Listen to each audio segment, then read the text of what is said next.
Greetings, ladies and gentlefish, and welcome to this rundown of the T21 American Tier 6 light tank. So this was based on the chassis, on the components of the T20 medium tank. It wasn't technically the same machine, but they shared a lot of components, and if you look at the hull and turret and just general look of this machine, you can definitely see the comparisons. The idea was to have a light tank that would replace the Stuarts and the M3s, the M2s of the American Army. Ultimately, this thing was superseded by the design that ultimately led to the M24 Chaffee here. And so the Chaffee was put into production, the T21 was not. But in-game, we have the T21 at Tier 6. Now, as of patch... the gameplay I'm going to show you is from patch 9.3 for this machine, but I would like to point out, as of patch 9.6, this machine did receive a little bit of love, and a bit of a buff. I don't know the particulars of that buff, but nonetheless, we're just going to take it as we find it. So what do you get? Well, you get 600 hit points, which I'm pretty sure is slightly more than it used to. I think it used to get 580, but never mind. 600 hit points, which is okay to take a hit, or maybe two, depending on the caliber of the gun, although usually only one, and still survive for a Tier 6 light tank. Engine power of 560 horsepower on a 23-ton machine gives you a very nice specific power of 24 horsepower per ton. Now, this is one of the things people complain about on this machine. The top speed is 56.3 kilometers an hour, which is not bad, but for a light tank, especially a Tier 6 light tank, is kind of on the slow side. Traverse speed of 60 degrees a second. Just for the sake of reference, compare that with the T37, the other American Tier 6 light tank, which is down at 48. Chaffee is at 42. 60 is fast. The hull armour is garbage. I'm not actually going to show you Tank Inspector. Just suffice to say that the, HE shells from 85mm gun and upwards, or 88mm, somewhere around that ballpark, won't have much difficulty penetrating and doing full damage to this tank. The armour is absolutely abysmal. Don't expect to ever bounce anything, ever. Gun I'll talk a little bit more about in a moment. Turret traverse of 42 degrees a second, just to compare it to its American stablemate, the T37. 44 degrees a second, very similar. It's really that hull traverse that sets it apart. View range of 390, which is fine. Signal range of 745. Not 750, 745. But who really cares about the exact signal range? So the impression from these in-garage stats is that you have a lightly armoured, quite large, if we're going to be honest, lightly armoured tank that accelerates and turns well but doesn't have a particularly good top speed, essentially. Okay, so what about the guns? Well, there's a whole variety of different guns to choose from. But this is the top gun, this is the money maker, so we'll just talk about that. If you have played basically any American tank up to at least tier 6-ish, 7, you'll have probably got this gun unlocked, with the exception of the artillery and tank destroyers. This is the 76mm gun M1A2. Yes, it's the ubiquitous American tier 6 76mm gun. Blistering rate of fire at 18.75, 128 pen, which for a tier 6 light tank is not the best, let's be honest. It's not the worst. I think that award goes to the MT25, but it's not the best. That goes up to 177 with APCR ammunition, which is fine, but it's not going to allow you to just auto-pen whatever you're shooting at. Alpha damage, 115, 185 with HE. 0.4 dispersion at 100 meters, which is bad. Let's not beat around the bush. This gun is not very accurate. Aim time 2.1 seconds. So this is a low alpha damage. I mean, it's a light tank, that's to be expected, but it's a low alpha damage, rapid firing gun that aims fast enough, but that doesn't have particularly good accuracy once it is fully aimed. And it's probably worth mentioning the soft stats of this machine at this moment. In common with many American machines, the gun soft stats, so I'm thinking in particular of the accuracy on the move and things like that, are actually pretty good on this machine. Possibly due in no small part to the fact that it has a lower top speed than most tier 6 light tanks, so it firing whilst moving at full speed it's not moving as quickly, so will not suffer as much as a T-37 firing at full speed. Sorry, firing whilst moving at full speed. The soft stats with the suspension are not quite as good, but to be honest, the good acceleration, good turning at low speed, dodgy top speed limit, that's something that you notice in game, so I'm not going to worry too much about those soft stats. What's the grind on this little machine like? Well, if we have a look at the tech line that it falls on, this is on the American auto-loading tank line, if you will, but it is the last of the non-auto-loading tanks, so the autoloaders start at tier 7. And I think for that reason it often gets a little bit ignored. So if you run through this American line, this is the American light line. M2 light, it's a pretty good tier 2 light tank, no complaints. M3 Stuart, again, no real complaints from me. The gun's a little bit weedy, but it's tier 3. I mean, that's really to be expected. It's kind of in line with the other same tier light tanks.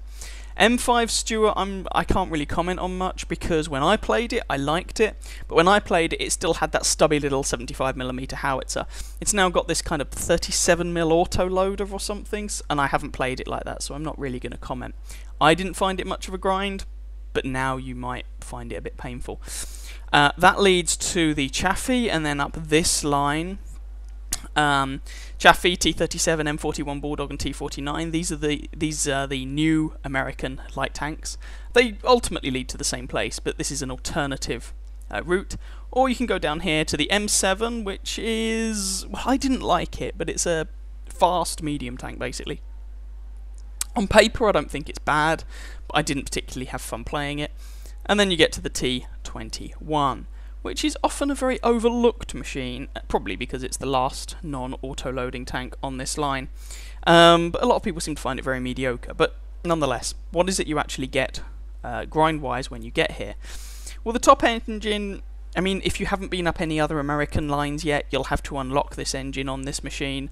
But if you've been up the American medium line in particular, or the tank destroyers up to at least tier 7, you'll already have the engine unlocked. If not, that's going to be a stock grind for you. The radios, I mean, frankly, who's really keeping track? I mean, what's the stock radio like? The stock radio is pretty bad, and obviously you'll have that automatically. The next radio was unlocked on the M7, but it's also pretty bad. And the top radio, do you get that on the M7? No, you don't. But again, if you've played a lot of the other American tanks, there's a good chance you'll already have this radio unlocked.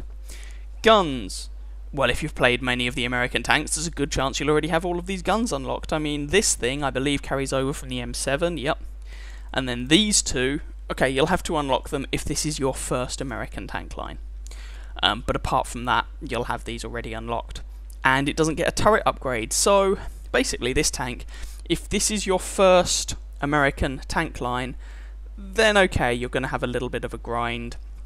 You're going to have to get the engine, the top radio, and the 276mm guns, and the suspension, obviously.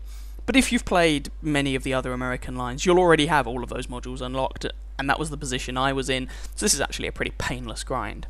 And then you just grind out 60,000 XP to unlock the T21. So, depending on how much experience you have, or how much you've already played the American tech line, this can either be an alright grind. I mean, how powerful is the stock engine, just quickly? It is 520 horsepower, and the top engine is 560, so this grind is never going to be completely awful. But by the same token, it's obviously made a lot easier if you've already played some of the American tanks. What about crew skills and equipment? Well, don't pay too much attention to the crew skills I've got on this crew, because this is a crew that was in my Sherman Jumbo, and I moved them up, and they are intended to be in the higher tier auto-loading tanks, and that's the crew set, the skill set I've given them. They weren't intended to stay in this machine. Sixth Sense, great idea. Repairs, nah, it doesn't really matter. I would say Sixth Sense camo is the way you probably want to go. Although they are, of course, changing around Sixth Sense, but for now, Sixth Sense camo I think is the way, is the best way to fit out your crew. Consumables, I've just got your standard consumables. I haven't noticed this thing catching fire really, so you could probably swap out the fire extinguisher for cola if you really wanted to, I guess. But I found these consumables fine.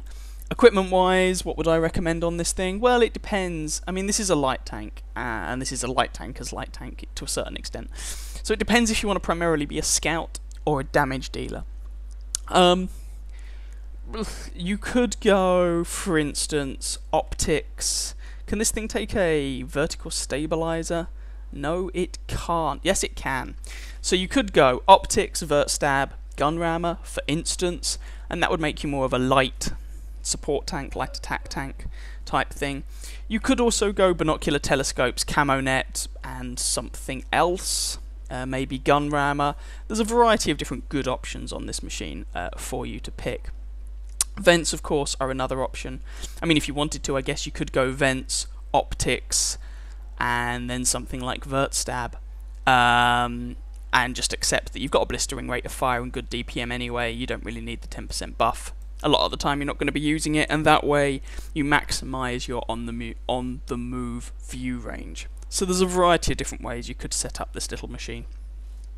One thing I would also like to mention at this point is this is American, so it shouldn't come as a huge surprise. You have 10 degrees of gun depression everywhere except this tiny sliver over the back of the tank where you have 5 degrees. I'm not going to talk about the armour in any more detail. I've already said that HE shells can be a problem. The armour on this thing is utter trash. So without further ado, let's jump into some gameplay. Okay, here we are with game number 1. I'm not doing, as I said, I'm not doing my regular top tier, bottom tier game format for this. This game is going to be about scouting, I guess, spotting, and about the limitations of being in a light tank. Namely, that most of the time you're quite reliant on the rest of your team, and you're going to struggle to carry games when your team kind of sucks. So, here we are on Kampanovka, Malinovka, regular game, tier 8 game as I said, and I'm going to rush forwards into a bush, which the T21 is perfectly fast enough to do, set up binocular telescopes, and start spotting. This is passive scouting. If you are interested in playing kind of light tanks, then in many situations, this is the sort of gameplay that, at least some of the time, you're going to want to employ. And if you think this is really dull, well, you may not want to play light tanks. So as you can see, I'm just lighting up all these guys. 390 meter base view range, plus binocular telescopes, would give you almost 500 meters view range. It's not quite that. And the game caps it anyway, so my view range will be up to beyond the view range cap, which means that I will get a bonus to spotting people who are being obscured by terrain. I'm slightly worried about that AMX on my right hand side, because I think he's going to spot me, but we're 2 kills up. And I've been spotted. Get out of there. I have 6th sense on this tank, which is very important in a light tank. And now I'm just going to run away. Brave, brave Sir Robin. Done a good bit of spotting at the beginning of the game. But going to absolutely leg it. And that was boggy and swampy terrain, and we were still able to get away. But the scoreline is currently 3 kills apiece. Now, here's the downside of spotting a lot of targets early game. You'll get a chunk of your team who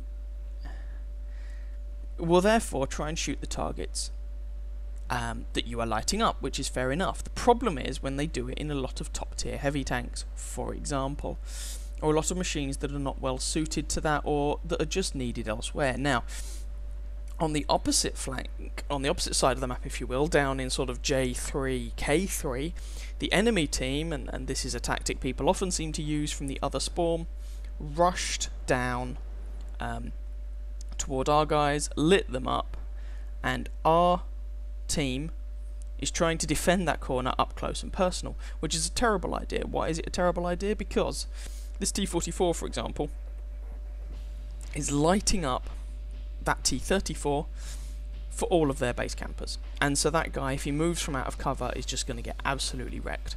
It's a terrible position to try and defend the map from, or to try and defend that corner from. Yeah, bounce on an IS-3, and again, I'm probably going to switch to APCR in a minute. But I haven't been spotted. That's not a penetrating shot. So yeah, this is something you have to... Spotting really can backfire. Just switching to APCR.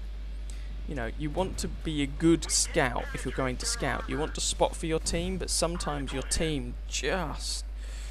it's infuriating. Either they don't shoot the targets that you're spotting, or they do, but they don't do anything else. Just people can be so lacking in any sort of awareness or tactical acumen or anything, or common sense. And common sense is not exactly very common. So I got spotted, so I'm backing off. Oh, it looks like that Yag Tiger wants me. Oh dear. Oh, there's one hit. There's another one. Engine's gone.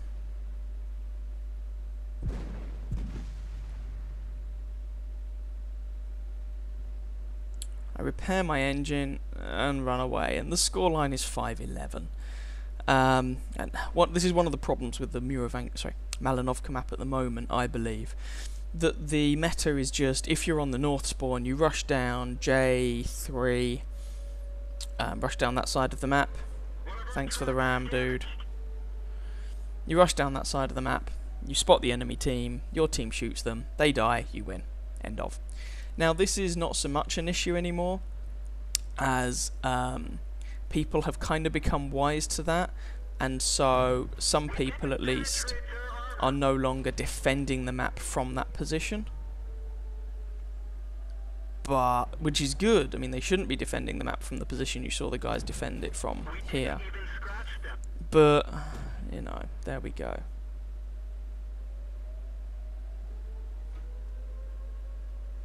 What can you do? So either this is going to be an incredibly heroic run, or more likely, I'm going to die, they're going to cap, and it's all going to go wrong.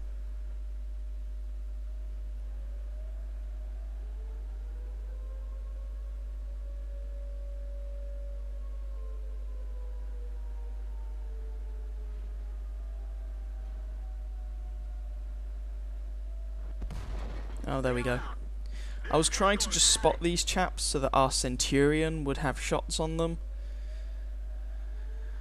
but I couldn't actually see him taking many shots. Maybe he did, and there we go, we're all dead. So, light tank.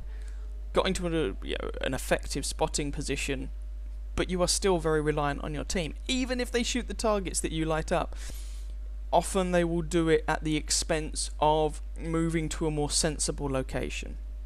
And so sometimes you can actually do your team quite a lot of harm by being an effective early game scout, as counterintuitive as that sounds. And you are still very reliant on the rest of your team not completely sucking out. So, that was game number 1. Take a look at the post-battle results, and then we'll jump into a second game, which is a little bit different.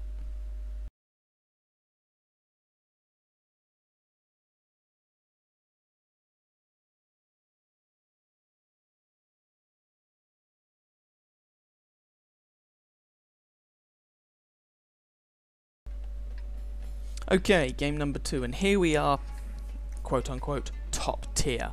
This is a tier 7 game, which is basically the best matchmaking that the T21 will get. So a tank with scout matchmaking, so a lot of the light tanks are match made as if they are one tier higher, essentially.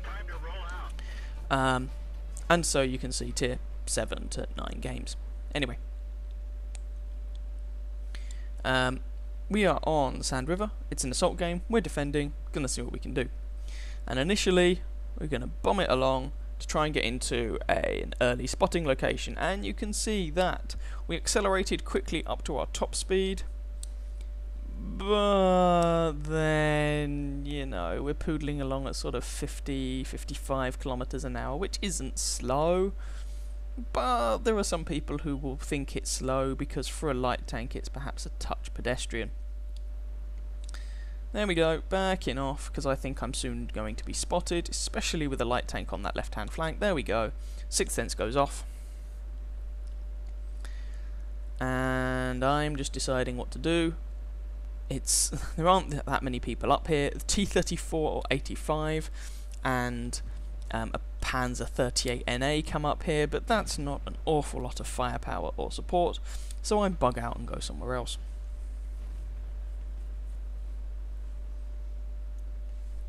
Again, you can see this tank is fairly mobile and turns very well, so I have a little speculative shot there.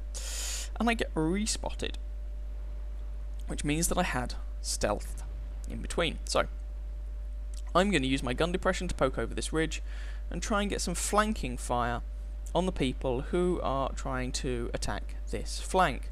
Now, if I could have got flanking shots into that Cromwell, that would have been fantastic, but as it is, the Cromwell dies anyway. I get spotted again. Back off. Currently the scoreline is 1 kill apiece. Oh no. He says that and then we just lose our T34-85. So, T34 and that Panzer that were up on that ridgeline didn't run away and they died for it. There you go. Make of that what you will. Alright, KV2, T29. If these guys push over that ridge, and I'm trying to get artillery to attack those guys, and he says he's attacking the T29, so thank you very much, artillery. Good man. It's nice to have an artillery player who communicates and has some common sense. So, if these guys push over, I can pump some shots into their flank like that. Enemy armor is damaged. Really want this T29 to go away. Penetration. 1 or 2 more shots. That one just goes into his tracks. Gun is not very accurate, and Chiri finishes him off. Little looks, or KV2. Higher priority target. Bounce on him. That one misses. As I say, the gun is not especially accurate. Alright, no more opportunity for him. Tiger. Ooh, hello. Looks like a stock Tiger, but we'll still take those shots. Now, a Tiger may not have fantastic armor, but if he puts some angling on his armor... looks dies, but he spots me. If you put some angling on his armor, then it becomes capable of bouncing this gun at range. KV3, and there's the KV2.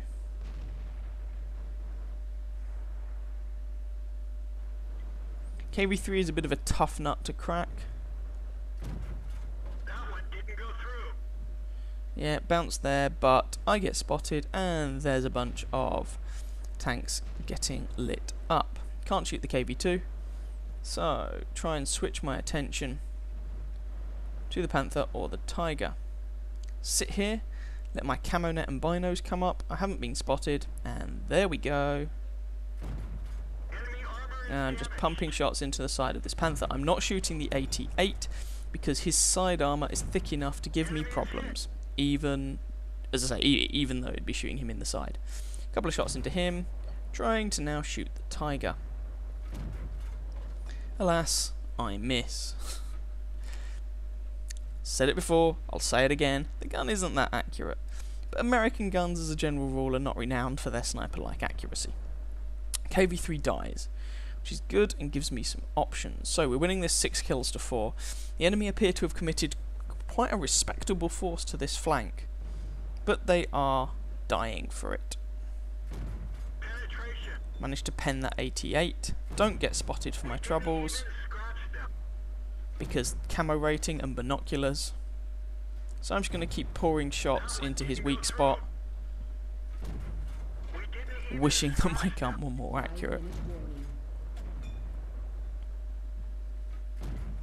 And you can see I'm basically playing as damage support here, and when you are top tier, i.e. when you're in a tier 7 game, playing as damage support is not a terrible idea. And here I'm just trying to keep this guy tracked to let other people kill him. And there we go, he's dead. Hopefully that'll be some assistance damage. 7 kills to 5 up. Now, there's a Tiger and a Panther over there. Well, in fact, there's a Tiger and a Panther over there on our team too. and I decide it's about time to go hunting. So, I'm going to take a little bit of a risk, but I think it's worth it. I want to try and catch the tiger and the panther in a pincer. I get spotted, which is suboptimal, but wiggle, wiggle, wiggle. Tiger dies. If I can close the distance on this panther, then hopefully I can pick up some more damage. I get spotted again. Take a shot from my left. Penetration. And we're going to start working over this panther. Enemy is hit. He turns around to try and deal with me. And I'm just going to move to try and deny this fellow shots on me. Just waiting for someone bigger and scarier to arrive. Track hit. Take a shot in the rear from that irritating T-37, so I just have to go for it. Penetration. One shot in, and there we go. We polish the panther off. Tiger nails that T-37, and suddenly there's just that KV-2, or just a KV-2, and a pair of artillery left. KV-2 is dead, just leaves the artillery.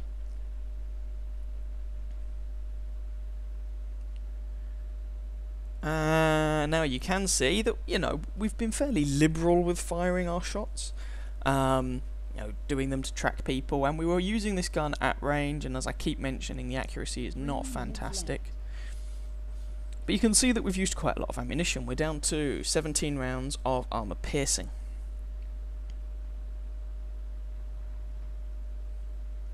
Now you could say, why aren't you switching to high explosive? You're against artillery. Well, high explosive is good against artillery if you have the time to aim. If you do not, for whatever reason, it's less good. And so armor piercing is just the more reliable choice. And there's myself and this T-37 going to hunt their artillery, except the FV is over there, not where we were hoping he was going to be.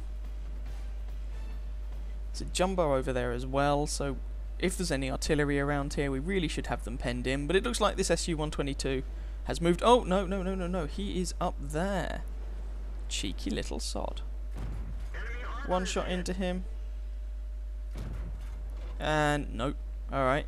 Well, he's now the last guy on the enemy team left. Time to do some mountaineering.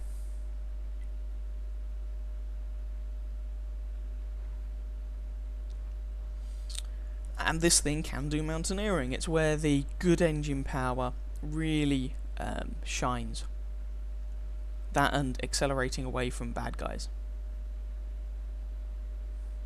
Mountain goat. Hopefully this T-37 isn't going to get there before me. T-37 also has pretty good engine power, and he's faster in a straight line. And it looks like he's actually taken a better route. Artillery is fired, but our artillery nails him. So there we go. That was the game. So hopefully you got to see there the sort of things you can expect from the mobility of the T21, what you can expect from the gun. And just to give you an idea, I mean, you can look at the post-battle results afterwards, but that ended up being an ace tanker game, not with a huge base XP score, I grant you, but an ace tanker game nonetheless, seeming to indicate that a lot of people don't really play this tank all that well. Anyway, there we go. Take a look at the post-battle results, and then we'll jump back into the garage.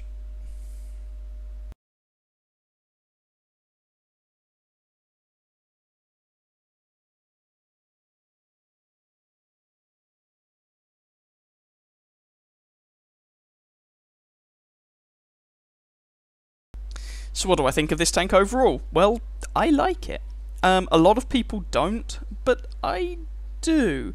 The speed is enough to get around the battlefield, but it's not so much that you get yourself into trouble. The gun is good enough to put in damage on your opponents fairly reliably, as long as you can get their flanks and rear. But it's not so good that you can sit at the back and snipe. You get 10 degrees of gun depression, which is lovely. It turns really well, it accelerates well. I really do like this machine. I think this thing used to suffer with the old M24 chassis, and considering the performance of the two machines, there wasn't really much reason to pick this over the old M24. But with the old chassis now being a thing of the past, I think there is a place for this machine. If you want a light tank that accelerates well, turns well, it gets good gun depression, a good enough gun, then this is a good choice. Especially since they changed the matchmaking of tier 6 light tanks such that this thing doesn't see tier 10s anymore, it only sees up to tier 9. So this is a light tank, it gets scout matchmaking, which at tier 6 means it will meet tier 7 to 9 tanks. So I think it's actually a really rather fun little machine. Am I going to keep it? That's a difficult question. On the one hand, I want to say no, because I own the Type 64. Same gun, equally garbage armour. This thing still turns well, it's just faster in a straight line, and it's a premium tank. But it also gets more limited ammo. On the other hand, I had a lot of fun in this. And so I am actually quite tempted to keep it.